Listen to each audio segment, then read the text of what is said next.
Assalomu alaykum, hurmatli radio anglag'uchi do'stlar. Hammanglarning hozirgi vaqti xayrli bo'lsin. Anglayotganinglar Markaziy xalq radio stansiyasining mashhur shaxslar programmasi. Men program riyosatchisi Arman Nurijon. Jungoda Amerikaning eng dastlabki rock cho'lponlaridan Elvis Presley hard rock muzika atirdi va Bobby Dylanni nurg'un kishilar tonimaydi. Biroq Michael Jackson desa tonimaydigan odam yo'q deyarlik. Michael Jackson bugungi zamondagi tangdishi yo'q rock naqsh cho'lponi. Buningga butun dunyo muzika sohasidagilar va har qanday kishi ko'z yuma olmaydi. Onun 5 yosh chig'ida muzika va usulga bo'lgan alohida talanti bayqalgan. Keyin har bir chiqargan plastinkalari rekord yaratib, sanoqsiz mukofotlarga erishgan. Uning naqshlari yuraklarga cho'nqur singib, mangu astin ko'tarilmaydi. U yana kishini hayron qoldirgudek yaxshiliklarni qilgan. O'smir bolalarni qutuldirgan. Afrikaga yordam bergan. Uning chiroyi, odati, nikoh ishi va turmushi qatorliqlarning hammasi axborot sohasidagilarning mangu qiziqadigan parang temisidir. Muzik talanti va muzika uchun o'chmas tuhfalarni qo'shgan bu dangdor shaxs haqida ko'plagan ishlarni bilmaslik nurg'un kishilarni afsuslantirdi. Biz bugungi programmamiz orqali Michael Jacksonning qisqacha tarjima holini radio anglag'uchi do'stlarga so'zlab beramiz. Michael Jacksonning o'sib yetilishi, muzikaga qo'shgan tuhfalari va kishilar ko'ngil bo'ladigan har xil temalarni sizlar bilan o'rtoqlashimiz. Undaqda diqqatinglar programmamizda bo'lsin. Mushshahi rock muzikasiga asos solgan. U bir davrning, bir avlod kishilarining vakili. Shu davrdagi bir avlod yoshlar uningdan qarish chiqish ruhidagi o'rtoqlikni topgan. U koni an'ana, o'sal odatlarga ochiq jang e'lon qilgan. U qo'pol, hakavur, saxta nazokatlik va adabli bo'lib oladiganlarni yoqtirmaydi. U yangi davr ochgan muzikant. 1979 avgustda Michael maxsus plastinkasi Tamdan tushishni qayta nashr qildi. Plastinkadagi qang'uchi yayrab bo'lganingda to'xtataman. Birlikda to'lg'in usul o'ynaylik. Tamdan tushish, u turmushimdan ayrildi qatorliq 4 naqsha. Ilgari kiyim bo'lib, Amerika yakka naqshlar munbirda oldingi 10 ning ichiga kirdi. Hard rock jurnali uni 5 yulduz darajalik plastinka qilib baholadi. Bu plastinkadan hozirgacha 11 milliondan ortiq sotildi. Oktabrda qang'uchi yayrab bo'lganingda to'xtataman degan naqsha Amerika yakka naqshlar munbirda chempionlikka, Angliyada 3-darajaga erishish bilan birga plastinka o'zi Amerikada 3-daraja, Angliyada 5-daraja bo'lib baholandi. Dekabrda naqshi Tamdan tushish Angliyada 7-darajaga erishdi. 1980-yili Michael va qarindoshlari ranglik eriq kishilik huquqini ilgari surish jamiyati tarqatgan eng nodir naqshi kollektivi mukofotiga 4-qitim erishdi. Shu yil noyabrda Michael va uning bu plastinkasi butun Amerika muzika mukofotidagi rock ritm turida eng olqishlangan san'atkor, eng olqishlangan maxsus plastinka, eng olqishlangan yakka naqshi mukofotiga erishdi. Birlikda to'lg'in usul o'ynayli yakka naqshlar munbirda 4 haftagacha chempionlik o'rnini saqlab turdi. Fevralda Michael Jackson alohida shuhratga 22-navbatlik Grammy mukofotidagi eng nodir naqshi degan nomga erishdi. Dekabrda Amerika Elan munbiri jurnali yillik eng nodir qartallik san'atkor, eng nodir maxsus plastinka mukofotini Michaelga berdi.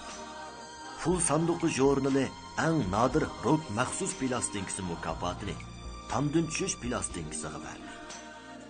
Shon sharaf 1981-yilgacha davomlashdi.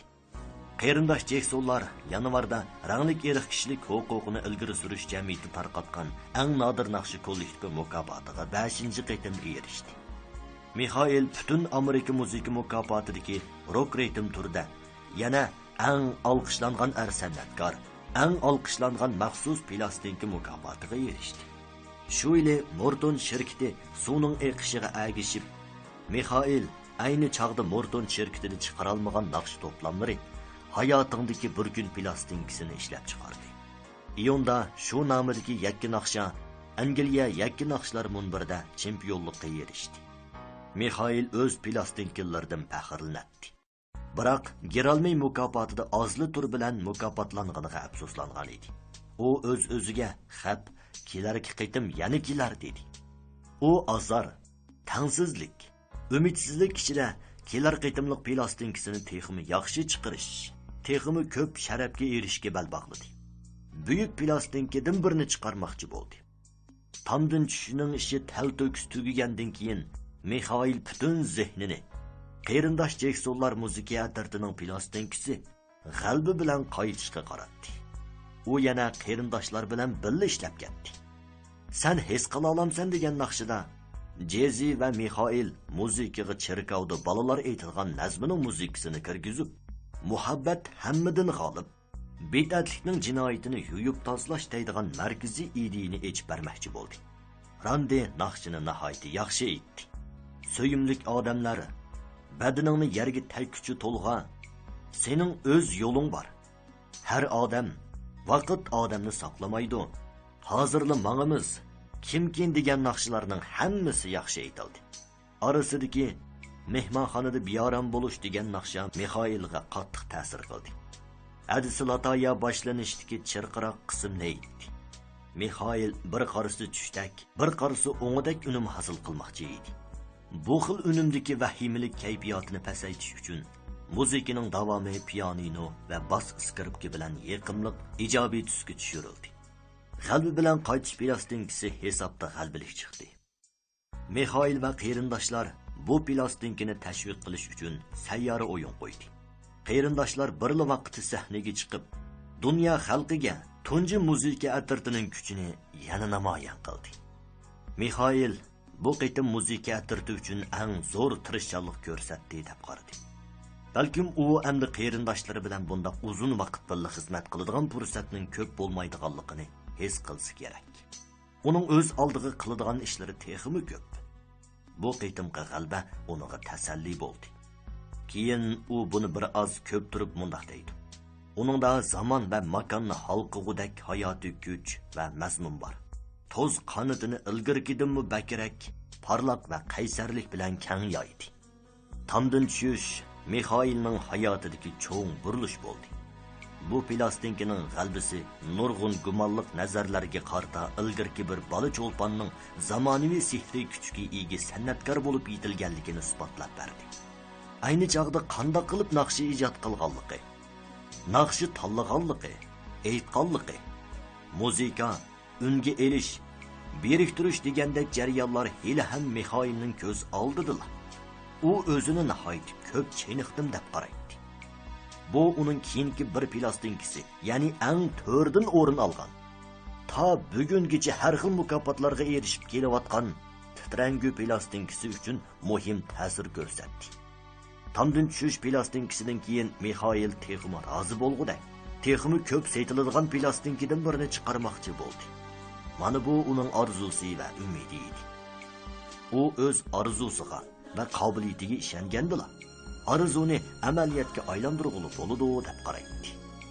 U hamisha quyosh ufq kayniga yo'shirinib bo'lguncha o'z orzusining amalga erishishini tilaydi. Shuning bilan titrangu plastinkasi ishlanishga boshladi.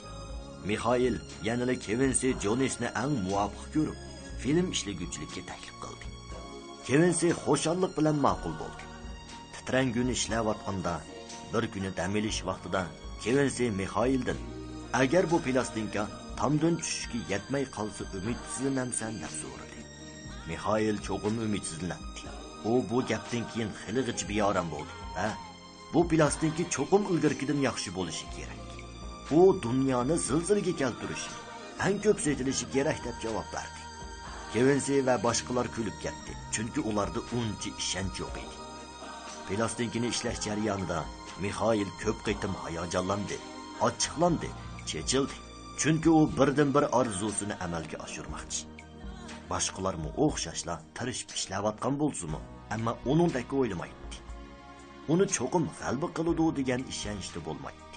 Mixail, o'zingdan gumonlansang, hargiz o'z qobiliyatingni ko'rsatolmaysan deydi. Amaliyat shundoq. Siz o'zingizga ishonch qilolmasangiz, kim sizga ishonadi? Doim ilgirkiga o'xshash ishlasangiz kifoya qilmaydi. Keyingisi cho'qim oldingisini besib tushishi kerak. Mixail xizmatchilarni amaliy iqtidorini hayda kuchli, ammo qobiliyatini to'liq ish qilolmayotdi deb qaraydi. U plastinkining qaysi saviyaga yetalaydiganligi, ularning qanday ishlarini qilib beralaydiganligi, o'z plastinkisining qaysi saviyaga yetalaydiganligi, ularning qanday ishlarini qilib beralaydiganligi Mixailga aniq edi. Tarix hamisha ishonchlik, botur, to'xtamay olg'a intiladigan odamlarni iltifotga ega qiladi. Titrangu plastinkalarning setilish tarixida mo'jiza yaratdi. U Guinness dunyo rekordi qomusining muqovasiga besildi. Titranguning ishlanish jarayoni tomdan tushishda mujafoliq bo'ldi. Mixail butun zehnini ishga selib, tal to'kisni qo'llashdi. Shunga Quincy Jones Mixailga ishondi. U butun vujudi bilan Mixailning mo'jiza yaratishiga yordam berishga qo'shildi. Quincy Jones plastinka ichidagi naqshlarni o'rinlashtirishga mahir edi. Osti ritmdagi va tez ritmdagi musiqalarni joyi-joyiga aplashtira oladi. Quincy Mixailga bop keladigan naqshlarni tanlashga kirishib ketdi. Mixailmo bir chetdan o'zi naqshi ijod qildi. Mayli kim ijod qilgan naqshi bo'lsin, talab har bir naqshi o'zgacha uslubga ega bo'lishi, jalb qilarlik bo'lishi, cho'qim g'alba qiladigan bo'lishi kerak. Mixail boshqalarning o'zi uchun ijod qilgan naqshisini ko'rgandan keyin, ondan o'zining naqshisini elib chiqdi. U oldi bilan ishlayli degan naqshisini chiqardi. Bu naqsha uning necha yil ilgirki ijodiyati edi. Hozir butun dunyo xalqiga tonish bo'lgan zarba berayli degan bu naqshini Mixail Quincy'ga eng oxirida ko'rsatdi. Quincy plastinkada cho'qim bir rock naqshisi bo'lishi kerak. Bundaq naqsha Mixailning o'zida bor deb qarab, uni naqshani chiqar deb suylab turib oldi. Mixail azaldan tortinchoq bo'lg'achqa, boshqalarni o'zining naqshisini yoqtirmay qolamdikin deb ansiraydi. U zarba berayli degan naqshisini aytib berganda, Quincy mabtun bo'lib qoldi. Mixail ajoyib xushal bo'lib ketdi. Yaxshi naqshlar tanlangan bo'lsa-mu, biroq yetmaydi. Mixail va Quincy oldidagi nurg'un naqshlarni shallab etgan. Hamda Mixail bilan ulug' Paul McCartneyning birlashadigan payti keldi. Ulug' Paul McCartneyning birlashadigan vaqti keldi. Paul Angliyada edi. Mixail telefon berib, biz birlikda naqsh ijod qilaylik dedi. Mixail va Quincy u qiz meningki degan naqshini tanlab, yakka naqsh qilib unga olgandan keyin Mixail buningdan boshqa amalning bo'lmaganligi, mushuningga o'xshash ikki darajadan tashqari cho'lpon birlashib ijod qilgan naqshini oldin aytib olmasa, uzunga barmayla naqshining nurg'un kishilarning og'ziga chiqib bo'ladiganligini aytdi. U qiz meningki simvollik tuskiga. Naqshida Paul McCartney va Michael Jackson muzik sohasidagi o'xshamagan davrdagi ikki shaxsga vakillik qildi. Ular bu naqshini bir-biriga yo'l qo'ymagan asosda o'z oldiga aytdi. Odamga xuddi o'rin, obro'y va tomoshabinlarni talishayotgandek, o'z ortiqchiligini ko'z-ko'z qilayotgandek ta'sir berdi. Amaliyotda u bir muhabbat naqshi edi. So'zladigan naqshini ikkilan birlikda yozdi. Ungelish jarayonida Paul McCartney badiiy mahoratini har tarafdan ifodalab, Michaelni qaltis qoyil qildi. U barliq chalg'u asboblarni ishlatardi. Ikkilanning naqshiga bo'lgan ko'z qarashi o'xshash chiqqachqa, nihoyatda ko'ngillik hamkorlashdi. Titrangu plastinkasi ichida yana bir Belly Gen degan dangliq naqshi bor edi. Quincy naqshi ismini ancha yoqtirmag'achqa, so'yginim emas deb o'zgartirib o'tishga tas qolgan edi. Bu naqshida bundaq bir oddiy mazmun so'zlangan. Bir qiz o'zining bolasini Michaeldan bo'lgan deb turib oldi. Ammo Michael o'zini aqlab unga hadiya berdi. Amaliy turmushdami Michael doim shunday ishga yo'liqib turadi. Nurg'un qizlar o'zlarini Michaelning skoni so'ygini deb, Michaelni bolasining dadisi deb turib oladi. Shunga u naqshining asli ismi so'yginim emas, Billie Jean naqshidagi qizning ismi edi. Billie Jean to'qilma personaj bo'lsa-mu, amaliy turmushda uningga o'xshashlar oz emas. Ba'zilari Mixailning akallarini izlab ovarchilik paydo qiladi. Ular qarindosh Jeksonlarning zardisini o'riltadi. Shuna naqshini Mixail haqiqiy hissiyot bilan nihoyat yaxshi etdi. Keyin Mixail u qizlarni faqat o'zlaridan naf olish uchun emas, balki savdolikning kuchidan shunday qilgan bo'lishi mumkin deb qaradi. Ba'zi havaskorlar o'zini ana shunday yo'qitib qo'yadi. Zarbi berayli degan naqshini Mixail maktabdagi bolalar uchun ijod qilgan. U xilidan bo'yon bolalarga naqsh ijod qilib, ularning yaxshi ko'rishiga erishishni o'ylab kelgan edi. U bolalarning farq etish iqtidori nihoyat sap bo'ladi. Agar bolalar yoqtirsalar, naqsha zilzila paydo qiladi deb qaraydi. Zarbi berayli degan naqsha odamning mushkul holatdagi ruhini tasvirlaydi. Kishilarning zo'ravonlikdan nafratlanishini umid qiladi. U bolalarga sezgir bo'lishni, ishtirmaslikni o'rgatadi. Mixail urush jidalda hayotidan ayrilish qilchi arzimaydi. Haqiqiy boturlik urushmay masalani hal qilish deb qaraydi. Bu naqshida gitarni Kevinsi maxsus taklif qilgan Eddie Van Halen chaldi. Chiroyli narsa plastinka ichidagi yana bir naqsha. Bu naqshida Mixail o'ziga nihoyat ishonch qilg'achqa ovozini yasimayla aytdi. Mixailning ovozi nihoyat yiqimliq bo'lg'achqa, ilgari ba'zilar uni ar desa ar emas, ayol desa ayol emas deb mazoq qilgan. Mixail bakmu chechilgan. Biroq hozir u tamkin bo'lib qoldi. Boshqalarning o'zini mazoq qilishini kulkilik his qildi. U dal mushu ovozi bilan dunyoni zilzilaga keltirgan naqshlarni aytdi. Boshqalar nima desa parvoyi falakda. İnsoniyatning kelgusining ahang ritmi go'zallikda tangdoshsiz bo'lib, odamni larzon uchayotgandek hissiyotga keltirib qo'yadi. Moskul degan naqsha Diana Ross uchun ijod qilingan. Hayotimdagi ayolni unga elish hammadan tas bo'ldi. 10 necha qitim unga elingan bo'lsa-mu, Kevinsi Jones yana rozi bo'lmadi. Mixail unalg'u xonadagi tokni o'chirgizibdi. Derizi pardalarini tushirgizibdi. Shunda qilib hech qanday nazoratlik ko'zlar bo'lmagan ahvolda o'zini tamkin tutib, naqshini yaxshi aytdi. Aypek shirkati Mixail va Kevinsini plastinkani tezroq puturishga qistadi. Chunki ularga kerakli unum va savdodagi foyda bo'lib, mukammal bo'lgan san'at bo'yim emas edi. Shirkat hatto chak bekitib, shu chaqqichi puturalmasa, bu plastinkani nashr qilmaydiganligini aytdi. Plastinkani puturish uchun Mixail va Kevinsi kechini kunduzga ulab ishladi. Shunda qilib, dastlabki tayyorlangan lenta faqat ko'ngildagidek bo'lmadi. Mixail va Kevinsi qattiq umidsizlandi. Tartgan jafosiga tushliq natijaga erishalmagan Mixail yig'lab soldi. U ochiqini bosolmay zardi bilan, "Bo'ldi, bu narsani e'lon qilmayman. Shirkatga telefon berman. Ular bundoq plastinkaga erishalmaydi. Uni hargiz e'lon qilmayman" deganicha unalg'u xonadan chiqib ketdi. Mixail plastinkani butunlay qaytadan ishlamasa hargiz yaxshi natijaga erishalmaydi deb o'ylaydi. Bir necha plastinka ishlaguvchi uni ochiqdan yondirish uchun chaqirib vaqti, lekin u qarab qo'ymadi. Lekin hammasi plastinkani haqiqatan qayta ishlamasa bo'lmaydiganligini his qilishdi. 2 kunlik dam olishdan keyin Mixail va Kevinsi ham barliq xizmatchilar qaytadan aldirash ishlab ketdi. Har haftada 2 dilla naqsha ishladi. Plastinka oxir bitdi. Mixail sinoq nusxasini anglab bo'lib, xiligicha hayajonlandi. Ular hech qanday tabriklash faoliyati o'tkazmadi. Usul o'yini qilib, shampan ichkilimi bormidi. Harg'iliq dastidan hammaydan o'z uylariga ketishgan edi.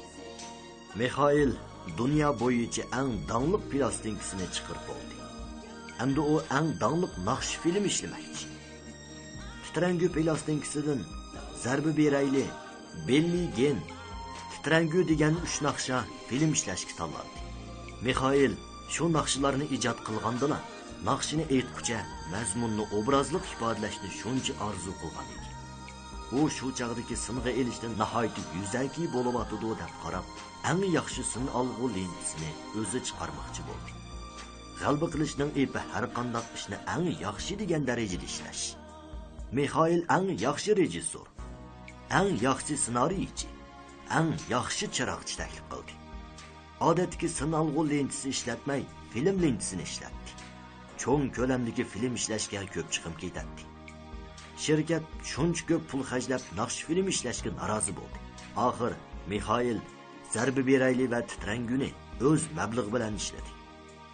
Belli Genga Kolumbiya radio shirkati $250,000 mablag' chiqardi. Mixail tomoshabinlarni texmi jalb qilish uchun bu naqshiga usul ko'rinishlarni kirgizdi. Natijada Belli Gen televizorda ko'rsatilganda zo'r inkas qo'zg'adi. Zarbi Beraylining o'z oldiga yakka naqshi plastinkasi bor edi. Hozir uni muzik filmi qilib ishlamoqchi. Zarbi Beraylini suratga olishga Mixail atoqliq Saudi televiziyasi e'lon rejissyori Bobber Gilaletni taklif qildi. Bobber Mixailga bayon shaklda ifodalangan sinoq nusxasini ko'rsatdi. Mixail bakma rozi bo'ldi. Ikkilan o'zaro fikr almashtirgandan keyin rasmiy suratga olish boshlandi. Mixail film cho'qim naqshidagi mazmunni ifodalashi, ko'chada mushtlashayotgan ko'rinishi bo'lishi kerak deb tavakkul qilib, Los Anjelesdagi eng cho'ng bir guruhdagi bir nechalarni rolga chiqib berishga istab bordi. Ular yovvoyi mijoz, yomon odamlar edi. Amaliyat Mixailning to'g'ri qilganligini isbotlab berdi. Bu bir nechalarni nihoyatda astoydil ishlab berdi. Ular ilgari rolga chiqib boqmag'achqa bir xil yangilik tuyulib kirishib ketdi. Dastlab film ishlash guruhisidagilar ulardan qo'rqib, biror ish bo'lib qolsa taqobul turish uchun yo'shurinchi bir necha amonlik saqlash xodimlarini taklif qilgan edi. Keyin ortiqcha ish qilganligini his qildi. Chunki ular kamtar, do'stona, adabli edi. Mixail bu odamlarning jidalxo'r bo'lishi, boshqalarga o'zlarining mavjudligini bildirib qo'yish. Ularni inovatga, hurmatga muhtoj deb qaraydi. Mixail ularni nihoyatda hurmat qildi. Ularning barliq talablari imzo qo'yib berish, suratini berish, o'yin bileti berish, birlikda surat kutish degandeklarni qandirdi. Zarbi Berayli filmining unumi nihoyatda yaxshi bo'ldi. Haqiqiy ishlandi. Film ishidagi shaxslarning qo'pol, yovvoyi bo'lishi Mixailning o'ylig'inidek bo'ldi. Titrangu naqsh plastinkasi tarqatilgandan keyin shirkat uni 2-3 million dona setilishi mumkin deb faraz qilgan. Tarqitish miqdori tomdan tushishga yetishib olsa, cho'ng ish deb qargan edi.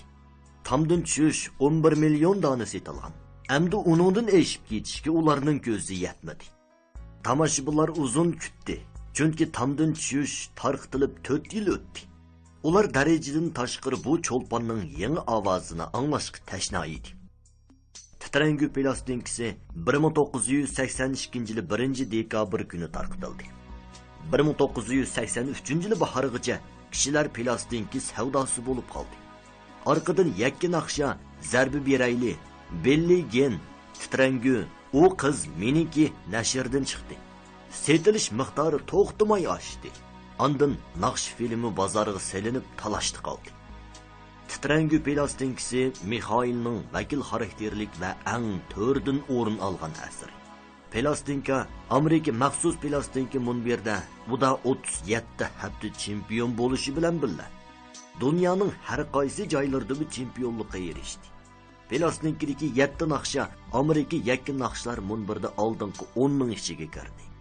Bu plastinka Mixailning 1983-yillik Geralmi mukofotining 12 turda tilga elinish va 8 turda mukofotlanishga erishdi.